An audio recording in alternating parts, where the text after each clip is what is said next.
Muy bien, el día de hoy vamos a hablar acerca de algo muy importante, algo que me gusta mucho y que la verdad de las cosas, les quiero confesar algo.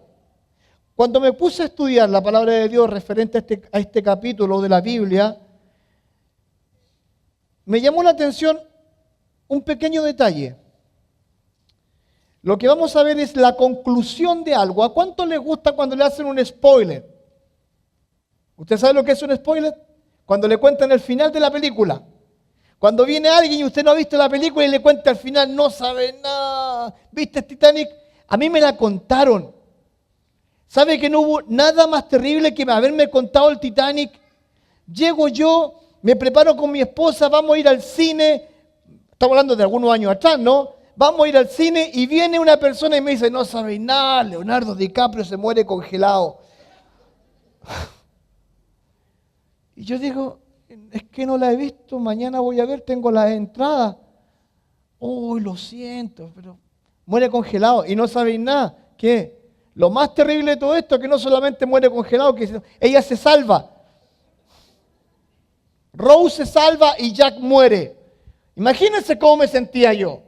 Horrible, a nadie le gusta que le cuenten los finales de las películas. ¿Ah? Íbamos a ver Avengers, Infinity. No sabéis nada, murieron todos. Gracias a nadie. Y yo les voy a contar el final de una película. Y tiene que ver con algo que pasó con el Señor Jesucristo, que tiene que ver con las bienaventuranzas. Las bienaventuranzas, el Sermón del Monte, es un sermón que el Señor Jesucristo lo hizo cuando comenzaba su ministerio. Imagínense esto, el Señor Jesucristo nace, el Señor Jesucristo es presentado en el templo, el Señor Jesucristo se bautiza, el Señor Jesucristo es tentado por el mismo diablo y en Mateo capítulo 5, antes de comenzar su ministerio, Él comienza algo maravilloso que es un sermón. ¿Cuántos de ustedes conocen la constitución política de su país? ¿Cuántos la han leído? Bien, 2, 3 personas, ¿está bien? ¿Cuántos conocen la constitución política de Estados Unidos? Bien, 1, 2, 3, 4 personas. Bien, 5. ¿Saben algo? El Sermón del Monte es la constitución de Cristo para su reino, para lo que Él quería. Y déjenme presentarles lo siguiente. En el Sermón del Monte aparecen 21 diferentes temas. Nótese, miren. A ver si me ayudan con la pantalla. Las bienaventuranzas. El tema se llama así, cualquiera que me oye.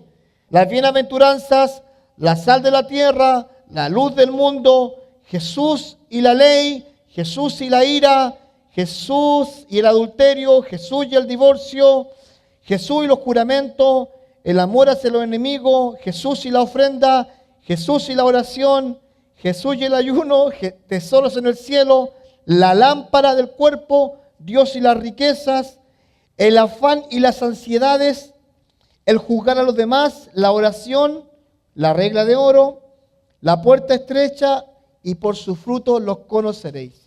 21, escuche esto, 21 veces aparece, 21 temas diferentes. En capítulo 5, 6 y el 7, 21 temas. Aquí podemos hacer una serie de diferentes temas de 21 semanas o de 42 semanas, como se quiera, o de un año completo. Pero el Señor Jesucristo dice lo siguiente, comienza a hablar, comienza a exponer Él algo que se llama el Sermón del Monte. Pero me llama la atención algo del Sermón del Monte, que son 21 diferentes enseñanzas que Cristo entrega. Pero al final de la entrega de estos 21 temas que la vamos a llamar, hay algo que me llamó la atención y que tiene que ver con los dos cimientos, que es un llamado a escuchar y a actuar. Y aquí está el tema. Muchos predicadores cometemos el error de tomar el capítulo 7, versículos 24 al 28 y comenzar, y escuche bien esto, a hablar solamente de este pasaje. Pero este pasaje es la conclusión del Sermón del Monte. Es la conclusión de lo que Cristo había enseñado. Veamos lo que dice la Biblia. A ver, hazle un clic ahí. Dice así: cualquiera pues que me oye estas palabras y las hace, le compararé a un hombre prudente que edificó su casa sobre la roca. Descendió lluvia y vinieron ríos y soplaron vientos y golpearon contra aquella casa y no cayó porque estaba fundada sobre ¿qué? Y escucha este término. Cualquiera pues que me oye estas palabras, se está refiriendo al Sermón del Monte, se está refiriendo a todo lo anterior. No está diciendo con respecto a las palabras que él va a decir o las palabras que está diciendo. No está hablando de una casa solamente, se está refiriendo a algo más grande. Se está refiriendo a la conclusión del Sermón del Monte. 21 diferentes cosas que Dios le quería enseñar a su pueblo. 21 diferentes cosas que Dios le quería enseñar al pueblo para que las hiciera. Y por eso se llama así. Por eso dice: cualquiera pues que me oye estas palabras, que escuchó estas palabras y que atienda a estas palabras, nótese, le voy a comparar a un hombre prudente. Imagínense, el Sermón del Monte no presenta nunca el camino de la salvación. No habla de salvación. El Sermón del Monte lo que está haciendo, le está hablando a aquellos que escuchan su palabra, la reciben y la quieren hacer práctica. Es algo práctico. Cuando hablamos de Jesús, de los juramentos, que dice: no juréis por el cielo ni por la tierra, ni por el lugar donde pisan, sino que dice que tú sí seas sí y que tú no seas. O sea, no juren, a menos que estén en una corte. Obviamente, eso es algo diferente. Pero, ¿me entiende lo que le estoy diciendo? Es de vida práctica. No habla de salvación. Nunca habla de salvación. Capítulo 5, 6 y 7 no habla. Habla de nuestra vida práctica. Ahora, muchas personas han querido intentar comparar o atribuirse el Sermón del Monte. Ejemplo, Gandhi dijo lo siguiente. Dijo lo siguiente: las llamó las palabras mayores en toda literatura y trató de hacer un programa de acción política. Tristemente, él nunca aceptó al autor de ellas como su salvador y señor personal. Nietzsche, que ustedes posiblemente lo conocen, el filósofo loco de Alemania, quien inventó, dice lo siguiente, quien inventó las palabras Dios está muerto, él inventó esa frase. Protestó furiosamente contra el Sermón del Monte, llamándolo la moralidad de los esclavos. Martín Lutero, reformador, dijo lo siguiente: afirmó que era imposible vivirlo y que fue dado por Dios solamente para mostrarnos su extrema necesidad de la gracia. Interesante. Scofield, un estudioso de la Biblia, dijo que no era para la iglesia, sino para un milenio futuro. Y me queda un último. Tolstoy quiso practicarlo sin adorar a Jesucristo como Salvador y fracasó. Cada persona en la historia ha tomado el Sermón del Monte y ha dicho: es imposible. Pero sabe, en esa imposibilidad, y escucha esto, en esa imposibilidad está la gracia de Dios. ¿Nosotros podemos cumplir todos los mandamientos, sí o no? No. Aunque quisiéramos, no podríamos. Ahí se aplica la gracia de Dios. O sea, el don inmerecido de Dios, la gracia se aplica a nosotros. Yo no puedo cumplir todos los mandamientos. Me encantaría, pero no puedo. Así el Sermón del Monte. El Sermón del Monte es una serie de cosas prácticas para la vida, que ojalá me gustaría poder cumplirlas, pero no. No soy una persona de ayuno. No soy. Jesús habla del ayuno. No soy una persona que le cueste tener una palabra cierta, sí o no. No lo soy, posiblemente. Posiblemente digo sí y después no aparezco. La típica nuestra, ¿no? Nos vemos como a las 7. Ese como a las 7 es, si es que, espérame a las 7. Espérame, a ver si llego. No podemos. Moralmente nosotros no podemos cumplir los 10 mandamientos y no podríamos cumplir esto, pero se aplica la gracia de Dios. Y eso es importante. La gracia de Dios supera, escucha esto, nuestro esfuerzo personal.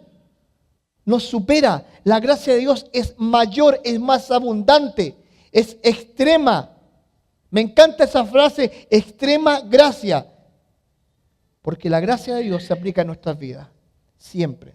Ahora, dice, cualquiera pues que me oye y hace estas palabras. Fíjate del llamado de Cristo. No es a un grupo selecto o determinado de personas, más bien es a cualquiera. Dice, cualquiera. ¿Quién es cualquiera? ¿Ah? Cualquiera.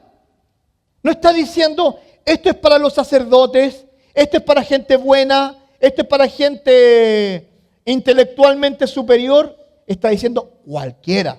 Y cualquiera es cualquiera. Así que, ¿para quién es este mensaje? Para cualquiera. O sea, ¿para quién? Para usted, cualquiera. Para mí, cualquiera. Suena feo, pero así sale. La Escritura dice, para cualquiera. Ahora, durante más de 400 años, desde la muerte del último profeta y hasta la llegada de Juan el Bautista fue el último profeta del Antiguo Testamento, Dios había dejado de hablar a su pueblo y ahora lo está haciendo a través de Cristo. Imagínate, Jesucristo es tentado por Satanás y lo primero que hace no es hacer milagros. Aunque el primer milagro se habla acerca de que fue la fiesta de Caná y todo eso. Pero lo primero que hizo, estableció su constitución, estableció las bases del reino, estableció algo maravilloso, su doctrina. Lo estableció y comienza a hablar. Ahora, los que escucharon y no cuestionaron, nótese, Mateo 4, 19 al 22. Y les dijo, venid en pos de mí y os haré pescadores de hombres. Ellos entonces, dejando al instante las redes, le siguieron. Pasando de allí vio a otros 2 hermanos, Jacobo, hijo de Zebedeo, y Juan su hermano, en la barca de Zebedeo, su padre, que remendaban sus redes, y los llamó. Y ellos, dejando al instante la barca y a su padre, ¿qué dice? Le siguieron. Los discípulos le escucharon y le siguieron. ¿Sabe lo que pasa con nosotros? Muchas veces nosotros escuchamos la palabra de Dios. Posiblemente usted se va a llevar algo de acá y lo va a escuchar. Pero ¿sabe lo que hacemos nosotros? Nos olvidamos. Y a veces, muchas veces nosotros cuestionamos. Los discípulos no hicieron eso. Escucharon la voz de Cristo y dijeron, vamos, vamos. ¿Tenía algo que ofrecerles Cristo? ¿Le ofreció algo? No. Él les dijo, vengan y los voy a hacer pescadores de hombres. Pero ¿cómo iban a vivir siendo pescadores de hombres? Mateo 9:9. Pasando Jesús allí vio a un hombre llamado Mateo, que estaba sentado al banco de los tributos públicos y le dijo, sígueme. Y se levantó y ¿qué dice? Le siguió. Le siguió. Es interesante esto. Le siguió. Mateo 1, 22 al 24. Me encanta este versículo. Todo esto aconteció para que se cumpliese lo dicho por el Señor por medio del profeta, cuando dijo, he aquí una virgen concebirá y dará a luz un hijo, y llamará su nombre Emmanuel, que traducido es Dios con nosotros. Y despertando José del sueño, hizo como el ángel del Señor le había mandado. ¿Y qué dice? Y recibió a su mujer. ¿Sabe algo? Yo te quiero ponerte en esta perspectiva. José era un varón justo, un hombre honesto, un hombre bueno. Pero de repente él tiene una novia, María, aproximadamente entre 14 y 16 años, jovencita, virgen. Viene esta mujer y le dice, ¿sabes, José? He concebido de parte del Espíritu Santo. ¿Cómo te sentirías tú? ¿Qué? ¿Espíritu qué? Mira, José, vino el ángel Gabriel y habló conmigo y yo concebí por el Espíritu Santo, estoy embarazada. ¿Cómo te sentirías tú? No, no te creo. No te creo. ¿Cómo voy a decirme eso? Y no sabéis nada. Y tú vas a ser el papá, pero como el papá adoptivo. Y no me puedes tocar hasta que nazca el bebé. Y tienes que casarte conmigo. Hombres, ¿cómo ustedes reaccionarían si alguien les dice algo así? Incrédulamente. Pero ¿qué hizo José? Cuando escuchó la voz de Dios a través del ángel, obedeció. ¿Sabe cuál es el problema de nosotros los creyentes? Nosotros no obedecemos a Dios muchas veces. Escuchamos su voz, pero no le obedecemos. No estamos atentos a su voz. ¿Por qué nos metemos en la mayor cantidad de problemas muchas veces? Porque no escuchamos su voz. ¿Cuántas veces hemos metido las patas por no escuchar la voz de Dios? Innumerables veces, incontables, inmesurables. Hemos metido las patas hasta el fondo. ¿Sabes que la respuesta a todas nuestras preguntas interrogantes están acá? Pregunta. Y te aseguro algo, la palabra de Dios lo va a tener. Pero muchas veces no la escuchamos. La comparación sabia de Cristo. Nótese, Mateo capítulo 7, 24 a 25. Dice, le compararé a un hombre prudente que edificó su casa sobre la roca, descendió lluvia, vinieron ríos, soplaron vientos y golpearon contra aquella casa y no cayó porque estaba fundada sobre la roca. ¿Sabe cuál es la roca? Es Dios. Y sus enseñanzas, su palabra, lo que Él había dicho. ¿Quieren vivir de mejor forma? Pues le tengo la clave, les tengo el secreto. ¿Cuántos hombres y mujeres recurren al horóscopo, a los astrólogos, al brujo, a la bruja, para buscar lo que les espera en el futuro? ¿Cómo me va a ir en el futuro? ¿Cuántos se van a ver las manos, las cartas, el tarot, el té, el tai chi, qué sé yo, lo que se vean? Ahí están el té, ahí. Yo el té es para tomármelo nomás, pero igual. Ven el té y cosas así. Y se preocupan de eso. Y tratan de ver el futuro a través de diferentes formas. Pero ¿qué dice la Biblia? Dice, le voy a comparar a un hombre prudente, aquel que escucha mis palabras y entiende el mensaje. Le voy a comparar a un hombre prudente. Prudente. Ahora, no necesita mayor explicación la palabra prudencia, ¿no? Un hombre prudente es un hombre sabio. Una mujer prudente es una mujer sabia. Que piensa, razona. ¿Cuántas veces nosotros no razonamos? Miren, nosotros tenemos excusa para todo, ¿ah? Y es la típica, es que yo soy así. Mi sangre es caliente y cuando alguien me hace algo malo a mí, yo reviento y exploto y hago aquí y hago allá, porque soy caliente de sangre. ¿Ya? ¿Y qué dice la Biblia? Que a veces es mejor callar. Y veamos lo que dice la Biblia con respecto a la prudencia. David, siendo joven, era un hombre prudente. 1 Samuel 16, 18 dice así, entonces uno de los criados respondió diciendo, yo he visto a un hijo de Isaí de Belén, que sabe tocar, y es valiente y vigoroso, y hombre de guerra. ¿Qué dice? ¿En qué? Y hermoso, y Jehová está con él. Prudente en sus palabras. ¿Sabe lo que muchas veces no entendemos? Es que la prudencia está asociada a nuestras palabras. ¿Cuánto nos cuesta ser prudentes? A veces esta lengua se excede. El comentario, el chisme, la mala palabra. Ahí está.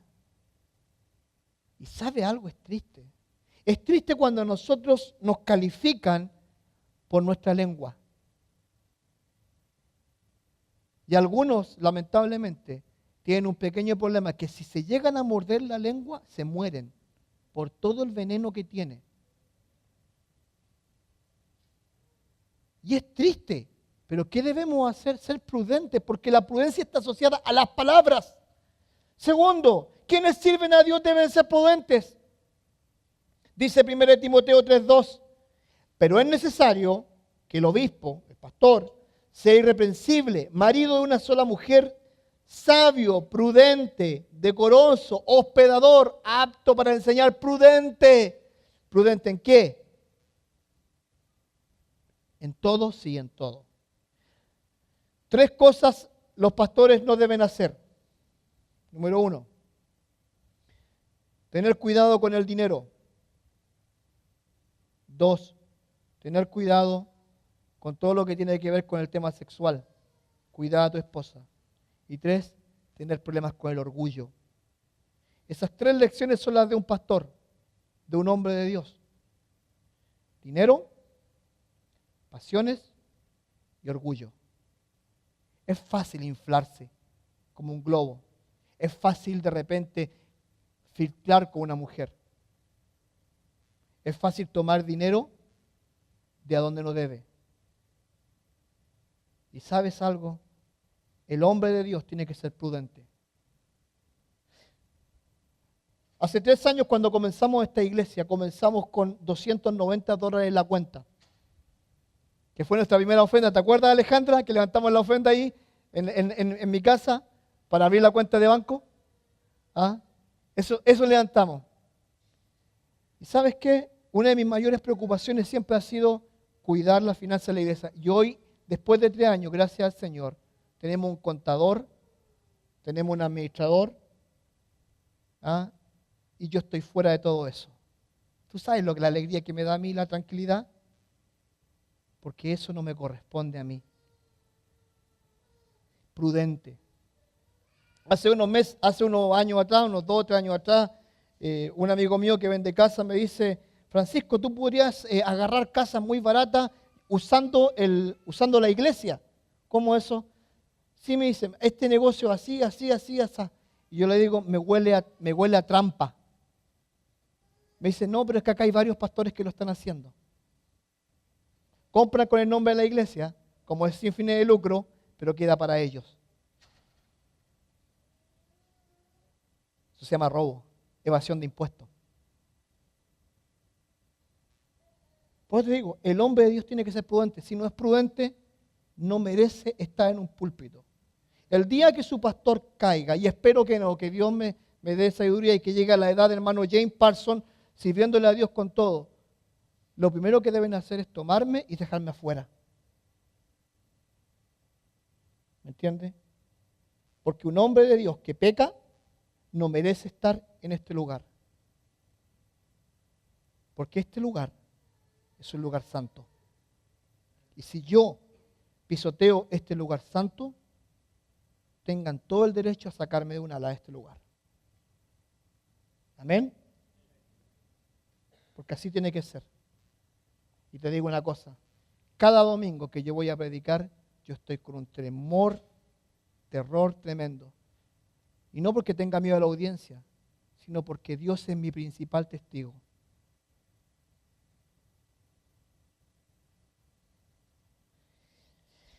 La prudencia está relacionada con la sabiduría. Proverbios 3:16. Todo hombre prudente procede con sabiduría, mas el necio manifiesta la necedad. Escucha bien, todo hombre prudente procede con sabiduría, mas el necio manifiesta la necedad. Proverbios 14:28. Los simples heredarán necedad, mas los prudentes se coronarán de sabiduría. Sabiduría. La prudencia está asociada a las palabras, como dije anteriormente. Proverbios 17:28. Aún el necio cuando calla es contado por sabio. El que cierra sus labios es entendido. Entendido. Ame la prudencia. Busque ser prudente. Cuando usted esté perdone la expresión, pero con esa calentura, esa rabia, esa bronca, como que va a explotar, va a estallar, salga, se calle, se muérdase la lengua, ore a Dios, cuente hasta 10, comience a saltar, haga cualquier cosa. Pero ¿sabe qué? Las palabras nunca vuelven. Las palabras cuando salieron, muchas veces cuando van con veneno, hacen un daño tremendo en el corazón de la gente. ¿Y sabe algo? Lastimosamente pueden dañar a nuestra familia, a nuestra esposa, a nuestros hijos. No lo haga. Cuídese. Sea prudente. Sea prudente. Aprenda a hacerlo. El insensato siempre en mayoría. Mateo 7, 24 a 26.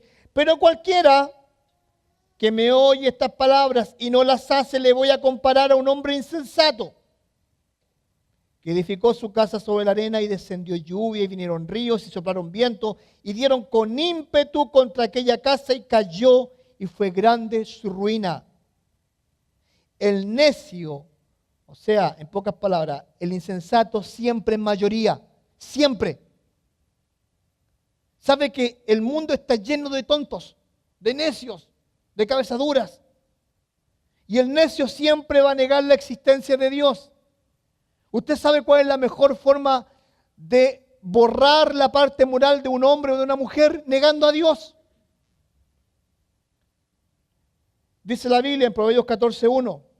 Dice el necio en su corazón, no hay Dios, no hay Dios. Se han corrompido, hacen obras abominables, no hay quien haga el bien. El necio siempre va a negar la existencia de Dios porque siempre va a negar la parte moral. Cuando hay un Dios tenemos una parte moral que vamos a respetar. Cuando no está Dios, la parte moral se va, se aleja completamente. Y dice el necio, no hay Dios. El necio rompe relaciones, Mateo capítulo 5, versículo 22. Dice, pero yo digo que cualquiera que se enoje contra su hermano será culpable ¿de qué? Y cualquiera que diga necio a su hermano, ¿qué dice? Será culpable ante el concilio. Y cualquiera que le diga fatuo quedará expuesto al infierno del fuego. En pocas palabras, un necio puede romper relaciones. Número 1, esta es una escala. Cualquiera que se enoje será culpado de juicio. Cualquiera que después no solo se enojó, sino que le dijo necio, ya va a ser culpado. Y cualquiera que le diga fatuo o imbécil quedará expuesto ante el fuego. ¿Sabe algo? El necio siempre rompe relaciones. ¿Sabe cuál es el gran problema de los Estados Unidos hoy en día? La gran cantidad, y perdona la expresión, de viejos solos que viven en sus casas. Los hijos se van y nunca más vuelven. ¿Y tú sabes por qué no vuelven? No solamente para que vuelvan porque viven en otro estado, sino simplemente porque hicieron tanto daño los papás y rompieron sus relaciones con sus hijos que nunca más, escucha bien esto, volvieron. Te voy a contar una triste historia que nos pasó hace unos años atrás. Yo estaba pastoreando FBC, la iglesia allá, y un día hay un funeral. Hay un funeral. Y de repente llega Pastor Bloy, el pastor senior, y dice, Francisco, necesito que vayas al velorio de tal persona. ¿Y para qué? Si yo ni lo conozco. No, es que tienes que ir, no hay nadie. ¿Sabes tú? Tuvo que ir todo el staff, todos los pastores, toda la gente a ese velorio. ¿Sabe quién estaba? La viuda, solamente. ¿Sabes cuánto tiempo estuvo el muerto esperando para ese velorio? Un mes. Los hijos nunca se pusieron de acuerdo cuando iban a llegar a enterrar a su papá. Un mes estuvo en la morgue. Estaba duro y frío y blanco. Dejante era blanco, más blanco. Se les veían las venas.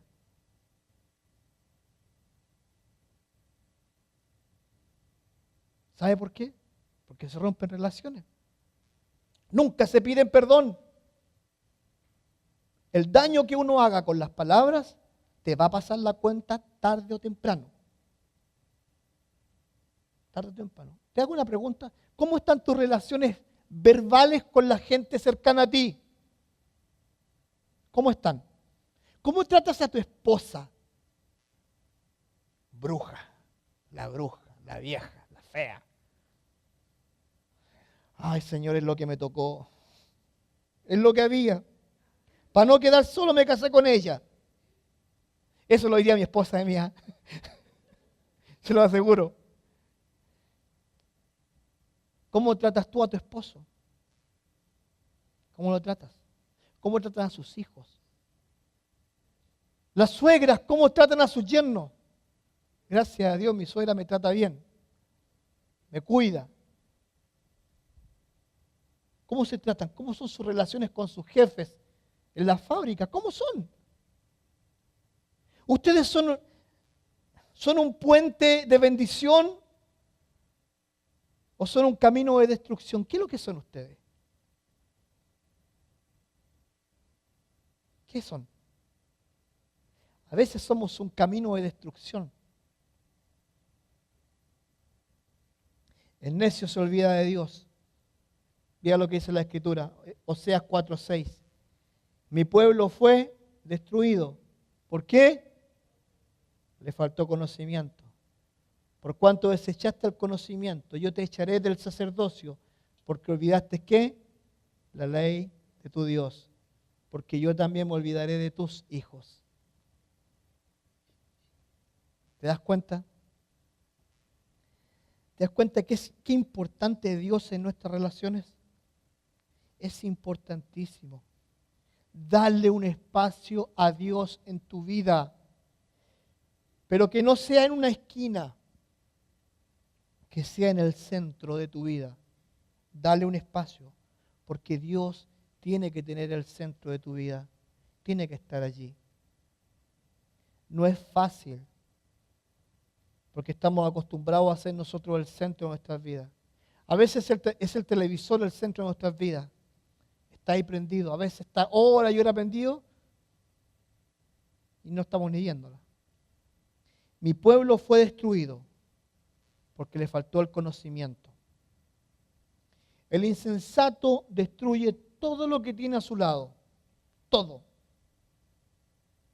Siempre lo va a destruir. Siempre.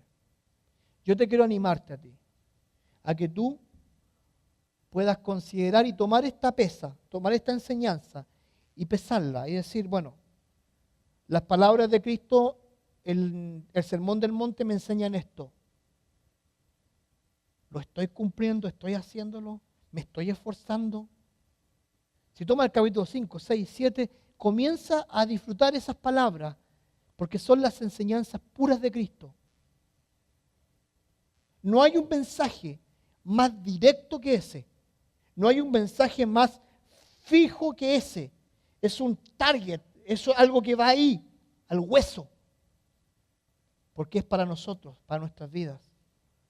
Mira lo que pasó con el pueblo, el reconocimiento del pueblo. Mateo 7, 28 al 29 dice así. Y cuando terminó Jesús estas palabras, la gente se admiraba de su doctrina, porque les enseñaba como quien tiene autoridad y no como los escribas. Y cuando terminó Jesús estas palabras. Cuando el Señor Jesucristo terminó el Sermón del Monte, la gente quedó así. Oh, impresionante. ¿Con qué fuerza? con qué autoridad, con qué pasión el Señor Jesucristo habrá dicho ese hermoso sermón.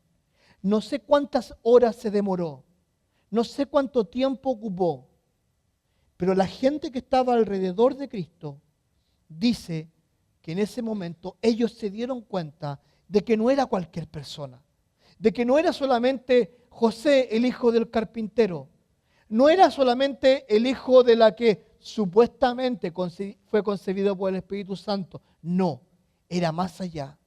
Dice, porque habló con tal autoridad que dijeron, este refleja algo mayor, algo más poderoso.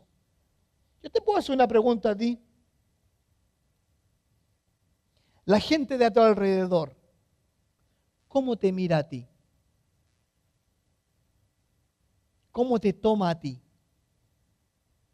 ¿Te toma así con seriedad? Dice, cuando están aproblemados, ¿te ha pasado de repente que te estés aproblemado y te llaman y dicen, sabes tú, yo sé que tú vas a la iglesia, me gustaría que oraras por mí? O me gustaría pedirte un consejo. ¿Cómo la gente a ti te identifica? ¿Como un ente prudente, de bendición, o como un tipo o una mujer insensata, que no se le puede contar nada porque al rato está en el Facebook contando todo? Diciendo, no sabes lo que le pasó. ¿Cómo es la canción? ¿Le pasó a Lupita? ¿Qué le pasó a Lupita? No sé.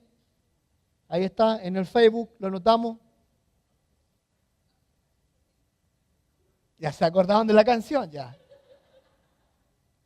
Yo no me acuerdo, pero después me voy a acordar. Pero ¿me entiende la idea, no? ¿Cómo lo miran a usted? ¿Cómo tu esposa te mira a ti? ¿Cómo tu esposo te mira a ti? ¿Cómo tus hijos te ven a ti? ¿Como el hombre que escucha las palabras de Dios y es un hombre o una mujer sabia? ¿O te miran como un insensato o una insensata? ¿Cómo? Yo quiero que te vayas con esto. Ándate con esta perlita. Voy a decidir ser un hombre sensato o una mujer sensata y prudente. Y voy a dejar de ser la insensata o el insensato. Para concluir, quiero llevarles a las últimas palabras y a la reacción de las personas que escucharon este sermón del monte. La gente se admiraba de la doctrina por la autoridad de Cristo que Cristo demostraba. Cuando emprendas un proyecto, un negocio, cuando tomes una decisión familiar, nótese, considera a Dios, considera sus palabras y acércate a Dios. Obtén la sabiduría de Él para que seas comparado con un hombre o una mujer prudente y sabio, y no como un necio. ¿Cómo quieres que te comparen? ¿Como un prudente, como un sabio o como un necio? Todos diríamos, no, pastor, yo quiero ser un hombre prudente. Empieza desde hoy día. Empieza desde hoy día. Número 1, posiblemente en tu casa, en tu trabajo, con tus hijos, con tu esposo, con tu esposa. Empieza a ser un hombre o una mujer prudente. Suaviza tus palabras. Siempre digo que no hay un bálsamo mejor que las palabras. Suavízalas. Baja el tono de la voz para que tus hijos te escuchen. Me contaba mi esposa, tenemos unos amigos en común,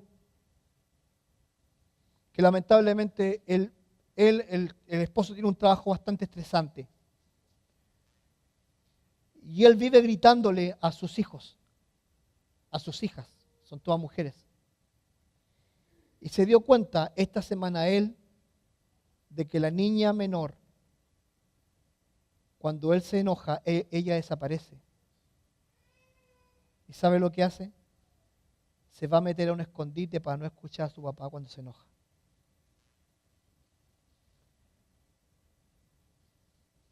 Tiene 3 años la niña.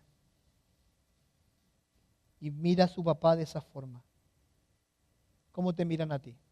¿Como un hombre sabio o un hombre prudente? Te animo esta semana a que empiece a practicar las palabras del Señor Jesucristo. ¿Cuáles son? Cualquiera que me escuche y hace las palabras, le voy a comparar a un hombre prudente. Cualquiera. Así que el desafío es para cualquiera. Ahí está. Que el Señor les bendiga, que tenga una hermosa semana y nos vemos el próximo domingo.